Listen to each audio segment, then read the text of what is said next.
Don't you just hate it when it's a few days away from Halloween, and even though you were invited to a Halloween party weeks ago and have had all this time to figure out what you're gonna wear, you still don't know what you're gonna be because you own a small business of costumes and just have too many to choose from?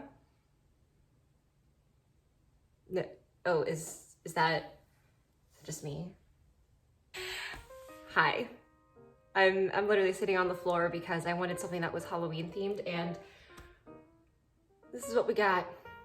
So when I go to my friend's Halloween party, and I literally couldn't decide for the life of me what I wanted to do and wear. And I think I've pretty much narrowed out any kind of hoop skirt princess or anything that would be too cold because it's cold. But my friend's doing a bonfire and s'mores and stuff, so it also has to be a costume I can wear and go in the wash. Where am I going with this? So I have it narrowed down to two costumes. I'm either going to be my Rey costume from Star Wars or my Bridgerton-inspired dress that I designed and made and procrastinated making for about 6 months after I designed it. But the thing is, both of those costumes I'd be pretty cold in, especially because it's an outdoor party. So I've decided, easy solution, just wear a cape. And yes, I do own at least 4 different capes, but I don't really like any of them. I mean, I do, I love them. I don't like them with either of the costumes that I'd be wearing. And again, I don't want to freeze. So it's a few days before the party. I don't know which costume I'm gonna wear, so I guess I'm just gonna have to make a cape that would go with either or both. And yeah. So I have this cape thing that I made. Actually, this is the outside. It's pretty. And it would go with the Bridgerton costume, but it's actually just a skirt from a prom dress. I thrifted this, and I just turned it into a little cape as a summer project thing while I was in college. And it's beautiful, love it. I've never used it, but it's not warm because it's just the skirt of a dress. So to make this cape, I'm using fabric left over from my Bridgerton dress.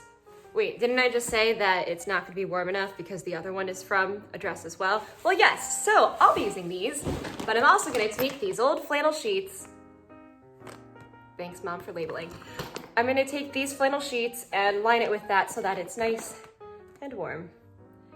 And honestly, if you're following this along because you wanna make it too, just use whatever else you want. And this could be a decorative cape, it could be warm. Just know that the more layers you add, the warmer it's gonna be. And I'm rambling and talking faster and faster without a breath, so let's get to it. To start off, check your fabric for any extra bugs or any unwanted friends that may not want to become part of your cape. Gently open the door, flick them outside, and begin to iron your fabric. And if your iron is broken and super glued back together and falls apart, well, you know what? We're just going to take the piece and, I don't know, just do this. And so back to ironing, you're going to want to iron all of your fabrics. Since mine is made of remnants, I'm trying to figure out the best way to maximize my fabric usage and folding it in half as many times as I can, and then slowly realizing that I should probably cut out the hood first and then use whatever fabric is left after that to make the panels of the cape. So after I pin on my expanded pattern piece, because yes, this is a pattern that my mom bought and made a cape for me when I was 6, I'm gonna go ahead and cut out the hood with my fun little wheelie blade here. Yes, that is not the actual term for it. And then pin on each of the front and back panels of my fabric and cut everything out. And as you're cutting out all of the fabric and all of the time it takes to do that, feel free to practice anything you like, I don't know, an arabesque. So I told myself that I wouldn't spend all day inside today and that I'd actually go outside for a walk at 3, and it's 3:05, so I'm gonna take a break and do that.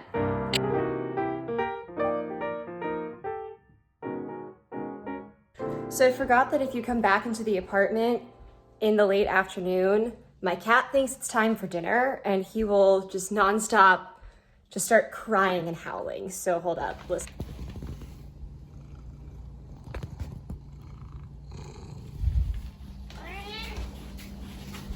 And I also forgot that I have to do a ballet class, so give me a minute and maybe we'll get back to the cape today, if not tomorrow.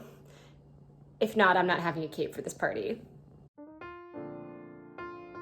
Coco always loves my ballet classes because he can stare at my feet and try to chase them around. Alright, it's day 2 at nighttime because there's this really huge storm that came in, and I don't know, it was fun running around and figuring out all the chaos that was going on. Anyway, the party is less than 24 hours away, so I really gotta get moving and finish this. So cut out the fabric of all the same things you just cut out for the flannel lining and the pretty satin fabric. And I'm gonna go ahead and baste my chiffon onto my flannel so that everything is lined up and even before I start sewing everything together. And I would recommend probably pinning it into place so that it comes out a little more even, unlike my first attempt here. Once everything is basted together, go ahead and line up your panels so that the neckline scoops like this. And then sew everything together at the back center seam and the 2 side seams to the front. Do it for all layers of fabric until you have everything piled up like this. Oh, but also make sure that at least one of your side panels has a gap in it so that you can flip this whole thing inside out later. Don't worry, I'll show you what I mean. Don't forget to make the hood before you sew everything together. I'm gonna have to sew some darts in the side here. I'm gonna guesstimate them because, again, we're rushed and we're lazy. Then sew all the hood layers together at the center seam, and to connect them all, do it in the front.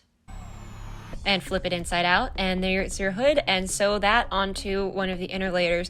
Sorry, I'm really rushed making this video too, I guess. So it's gonna take you a while, but get all the fabric through the machine and go around the whole perimeter of the cape, and keeping an eye on the time because it's late, and that's why my eyes are flashing like a crazy person. Once everything is sewn together, flip the whole thing inside out. Remember that side panel thing I was talking about? And make sure that you go ahead and close up that side panel seam so that, you don't have a hole in your... And then I'm gonna add this fun little clasp so my cape can stay closed.